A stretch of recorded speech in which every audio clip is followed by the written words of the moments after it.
માંડવી તાલુકાના સલાયા ગામે પરિણીતા મહિલાને માનસિક ત્રાસ આપનાર વિરુદ્ધ માંડવી પોલીસમાં ફરિયાદ નોંધાવાઈ।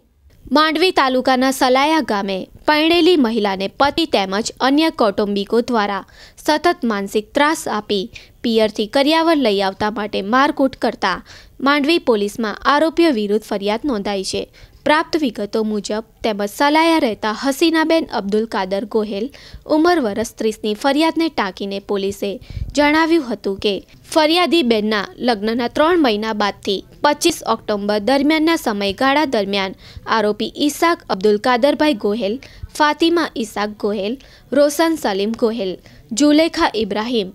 ફુલસુમ અનવર, રહેમતબેન ભાઈ ચના સહિતના ફરિયાદી બેનના પતિ અબ્દુલ કાદરભાઈ ગોહેલને હસીનાબેન વિરુદ્ધ કાન ભંભેરણી કરીને ઉશ્કેરણી કરી તેમજ આરોપી જુલેખા તથા ફુલસુમે બોલાચાલી કરીને ગાળો આપી હતી તેમજ પતિએ પિયરેથી પૈસા તેમજ કરિયાવર લઈ આવવાનું કહી અવારનવાર મારકૂટ કરી શારીરિક માનસિક ત્રાસ ફરિયાદીને ગૃહ ત્યાગ કરવાની ફરજ પાડતા આરોપીઓ વિરુદ્ધ માંડવી પોલીસમાં ભોગ બનનાર મહિલાએ ફરિયાદ નોંધાવી હતી। પોલીસે મહિલાની ફરિયાદ પરથી આરોપીઓ સામે વિવિધ કલમો તળે ગુનો નોંધી આગળની તપાસ હાથ ધરી છે।